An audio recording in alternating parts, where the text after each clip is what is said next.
Life. The single word rolled from the judge's lips like a hammer striking steel. It echoed across the cold courtroom, settling into the chest of every spectator with the weight of finality.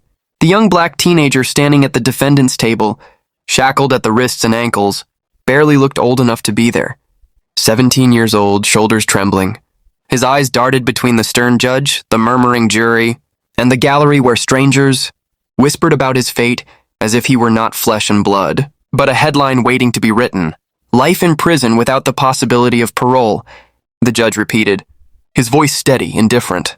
To him, it was another case closed, another line in the docket. But to the boy, it was the end of a childhood he had barely begun to live. His name was Malik Johnson. Malik's chest rose and fell with rapid breaths. He wanted to speak, to scream that he hadn't done what they said he did, that the evidence was stacked against him, that the system had already chosen his guilt before he even entered the courtroom. But the strength to form words abandoned him. He looked over his shoulder.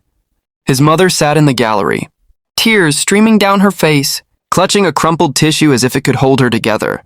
Beside her, his little sister buried her face in her hands. The bailiff moved closer, ready to take Malik away. Chains rattled with every slight movement, the sound like thunder in the silence. And then, Malik did something unexpected. He asked for one phone call. The courtroom buzzed with confusion. The judge arched an eyebrow, surprised by the request. Phone calls were usually reserved for after processing, but something in Malik's calm, almost defiant tone gave the judge pause. With a reluctant nod, he allowed it.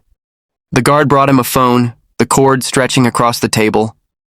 Malik's trembling fingers dialed a number he knew by heart, but had never thought he'd call in this moment. When the line clicked open, his voice cracked but carried through the hushed courtroom. "Dad, it's me." On the other end, a steady, authoritative voice answered, the kind of voice that could command a room, sway juries, and silence doubters. "Malik, what's going on? Why do you sound like you're—" Malik closed his eyes. "They just gave me life, Dad, life without parole." The gallery gasped. Reporters scribbled notes furiously. The judge leaned back, suddenly uneasy, because the man on the other end of the line was not just Malik's father.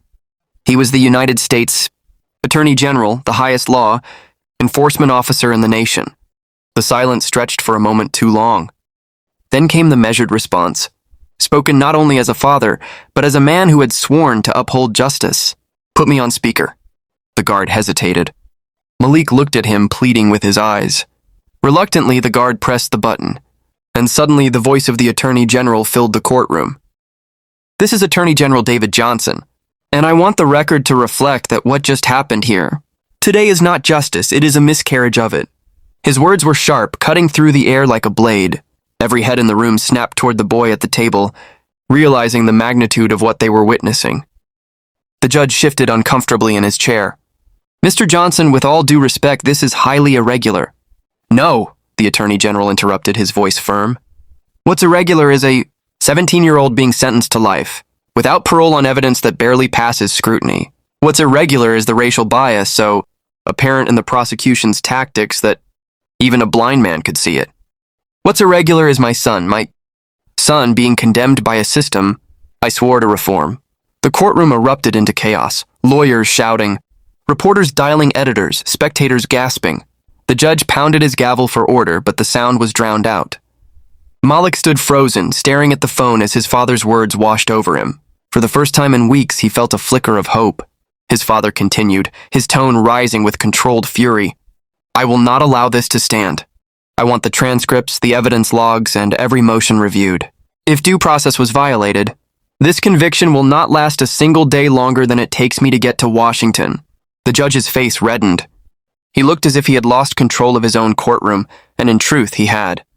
The gavel slammed again and again, but the order he sought would not return. Malik's eyes filled with tears, not of defeat, but of relief. For months he had felt alone, cornered by a system designed to break him. But now, hearing his father's unwavering conviction, he realized he was not alone. He was part of a fight larger than himself, a fight that touched every black boy who had ever been told his life was worth less than the weight of a verdict. The call ended, but its impact lingered like a thunderstorm that refuses to leave the sky. The bailiff led Malik away, but his steps no longer dragged with despair. They carried a strange, fragile strength. The battle was far from over. Outside the courthouse, the media swarmed. Headlines blazed within minutes. Attorney General's son sentenced to life. Courtroom stunned as U.S. Attorney General intervenes. Justice or injustice? Nation demands answers. For Malik, the night in the holding cell was long. The walls pressed in and the air was heavy, but his father's voice kept replaying in his head. Those words, "This is not justice," were more than a promise. They were a shield. And somewhere in the distance, in an office far above the prison walls, Attorney General David Johnson was already setting plans into motion. The nation would soon learn that this case was not just about one teenager. It was about the soul of justice itself. The cell door clanged shut behind Malik, the metallic echo rattling through his bones. He sat on the narrow bunk, head in his hands, replaying the trial in his mind, the testimonies that contradicted each other, the prosecutor's smug smile, the jury that wouldn't even meet his eyes. Every moment screamed injustice. He wasn't perfect.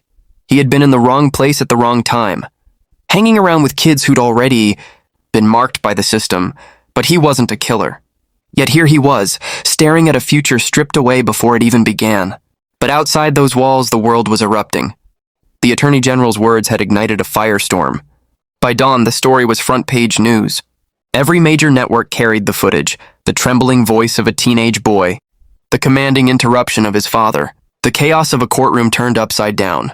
Hashtags flooded social media. Justice for Malik, life is not justice, and bias now. Civil rights leaders called it a defining moment. Commentators argued fiercely, some insisting the sentence was lawful, others decrying the blatant racial inequities at play. In Washington, David Johnson moved like a man possessed. Though his heart ached for his son, his mind sharpened with purpose. He pored over every transcript, dissected every motion, and gathered a team of attorneys whose expertise stretched from constitutional law to civil rights litigation. This isn't just about Malik, he told them, his voice tight with both anger and resolve. This is about every black child who walks into a courtroom, already guilty in the eyes of the system. Behind closed doors, tension brewed. Members of Congress demanded explanations. Some accused Johnson of abusing his power. Others applauded him for using his position to shine a light on systemic injustice. Cable news anchors debated endlessly. Could a sitting attorney general fairly advocate for his own son? Was the case proof of deeper corruption in the justice system? Or was it simply an extraordinary family tragedy magnified by political consequence? For Malik, the days were slow, each hour punctuated by the clamor of prison life, the clang of doors, the shouts in the corridor, the heavy silence of fear. But letters poured in. Guards handed him envelopes thick with messages from strangers, who called him brother, who told him to stay strong, who shared their own stories of injustice. One letter from a mother in Chicago struck him most. "My son never made it home. You did, don't give up. You carry the weight of all our boys on your shoulders." Malik read it over and over until the words etched themselves into his memory. Back in Washington, his father stood at a podium, cameras flashing, microphones thrust forward. His suit was crisp, his eyes resolute. "The sentencing of my son," he began, "has revealed what far too many Americans already know, that justice is not blind, that race still tilts the scales, and that young black men are too often handed punishment, not possibility. I am his father, yes, but I am also your attorney general, and I will not rest until this system is forced to confront the truth." The speech went viral.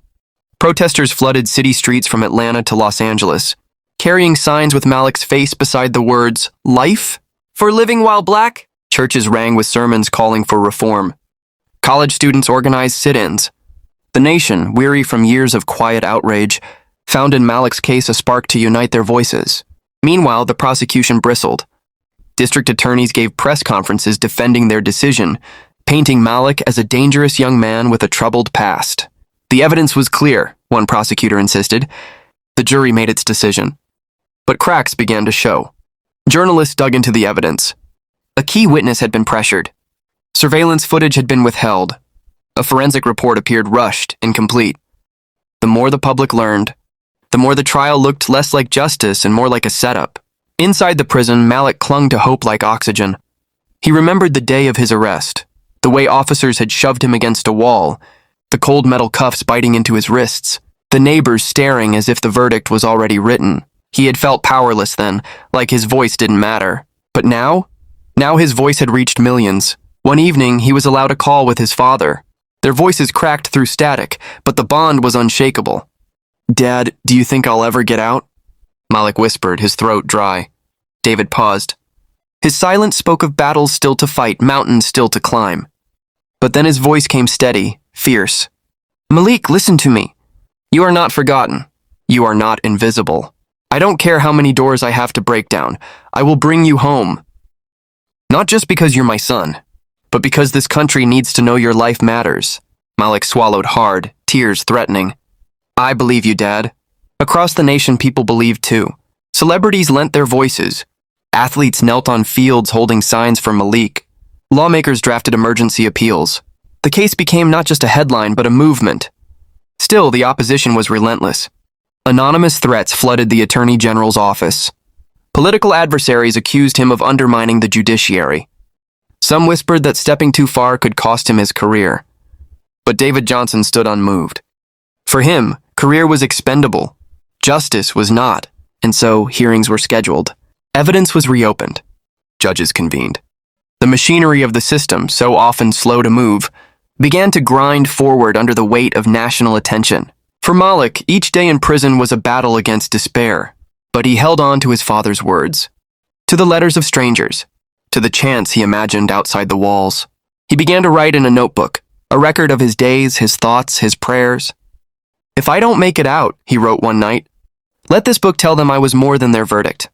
I was a son, a brother, a dreamer." What he didn't know was that the world outside was already treating him as more than a verdict. His name had become a rallying cry. His story had become a mirror, forcing America to look at itself. And soon that reflection would demand an answer, because justice delayed was justice denied, and Malik's story was far from over. The courthouse was packed to its limits. Reporters filled every seat. Cameras flashed from the steps outside, and a tense energy hung heavy in the air. It wasn't just another hearing. It was the hearing, the one that could decide whether Malik Johnson's life would be defined by chains or by freedom. Malik was brought into the courtroom in his prison jumpsuit, his wrists cuffed but his chin lifted high. Weeks behind bars had not broken him. If anything, they had carved strength into his posture, resilience into his eyes. He scanned the crowd, finding his mother, his sister, and finally his father, Attorney General David Johnson, seated in the front row, his face carved from determination. Their eyes met. In that moment, Malik felt the weight of his father's promise. "I will bring you home." The presiding judge, different from the one who had given the original sentence, adjusted his glasses and cleared his throat. "This court is convened today to review the appeal filed on behalf of the defendant, Malik Johnson, regarding procedural misconduct and newly uncovered evidence." His voice was steady, but the room pulsed with anticipation. The defense attorney, one of the best civil rights lawyers in the country, rose and began. She spoke with precision, dismantling the prosecution's case piece by piece. She revealed that the star witness had been coerced under threat of prosecution. She displayed surveillance footage that contradicted the prosecution's timeline, footage that had been conveniently overlooked. She exposed emails suggesting racial bias in jury selection. Each revelation landed like a hammer against the fragile walls of the original conviction. The prosecution scrambled, their arguments collapsing under the weight of truth. They insisted Malik had been at the wrong place, had connections to the wrong people, had a record of being difficult. But their voices cracked. The evidence of misconduct was undeniable. Their credibility eroded in real time. Outside, chants echoed through the streets. "Justice for Malik! Justice for all!" The movement had grown beyond one case. People saw in Malik every young black boy who had been silenced, every family torn apart, every life stolen by a system that claimed to serve but too often destroyed. Hours passed. Testimonies were heard. Experts dissected the flaws in the investigation. By the time closing arguments ended, the courtroom was buzzing with the certainty that something historic was unfolding. The judge leaned forward, his hands clasped. After reviewing the evidence presented, and considering the procedural irregularities that undermined the fairness of the original trial, this court finds the conviction of Malik Johnson to be vacated. Effective immediately, the defendant is to be released from custody. For a moment's silence, as if the room itself couldn't quite believe the words. And then, explosion. Cheers, sobs, applause erupted. Reporters rushed for statements, families embraced, strangers wept openly. Malik stood frozen, his breath caught in his chest. The bailiff unlocked his cuffs. The metallic clink of chains falling to the floor echoed louder than any gavel. Malik rubbed his wrists, red from weeks of restraint, and then turned. His father was already there, pushing through the crowd, his arms wide. Malik stepped forward, and they embraced, the kind of embrace that carries both relief and unspoken vows. Cameras flashed, capturing the moment that would circle the globe. "Dad!" Malik whispered, voice breaking. "I'm free!" David held him tighter. "Yes, son. But we're not finished. This fight is bigger than us." The press conference outside was electric. Malik stood beside his father, a free man, the crowd chanting his name. His mother wiped tears from her face as she watched him. No longer just her son, but a symbol of survival. David Johnson stepped up to the podium, his voice carrying the weight of history. "Today," he began, "my son walked free because the truth was finally heard. But let us not forget, there are thousands of sons and daughters who remain behind bars, their voices silenced, their futures stolen. Malik's case is not an exception. It is a reflection of a broken system. And let me be clear, we will not rest until justice is not the privilege of the few but the right of all." The crowd roared. Malik, still overwhelmed, stepped forward. His voice was soft but steady. "They tried to take my life before I even had a chance to live it. But I'm standing here because we didn't give up. To every kid out there who feels invisible, who feels like the world already decided your story, I'm proof that you matter. Don't let them write your ending." The words spread like wildfire across television screens, social media feeds, church pulpits, and classroom discussions. Malik Johnson was no longer just a teenager. Caught in the gears of injustice, he was a voice, a rallying point, a beacon for those still trapped in the shadows. In the weeks that followed, legislation was proposed. Lawmakers debated sentencing reforms for juveniles, transparency in jury selection, accountability for prosecutors. Civil rights groups drew strength from the case, pushing harder than ever for change. The story of Malik Johnson lit a fire that would not be easily extinguished. But for Malik, the greatest victory was quieter. It was the first morning he woke up at home, sunlight streaming through his bedroom window, the smell of his mother's cooking wafting in. It was his little sister hugging him so tightly he thought she'd never let go. It was walking down the street without chains on his ankles, feeling the crisp air on his face, knowing freedom was no longer a dream. He carried scars, nights of fear, days of despair, the weight of almost being erased. But he also carried strength. Born from survival, fueled by love, sharpened by injustice. His story was unfinished, but now it was his to write. And as the nation reflected on the case that shook its conscience, one truth became undeniable. Justice is not measured by the power of a gavel, but by the courage of those who refuse to be silent. For Malik, for his family, for every soul who had ever been sentenced not by guilt but by color, the message was clear. The system had tried to silence him with a single word, life, but he had answered back with the unwavering power of another, justice. And justice at last had spoken.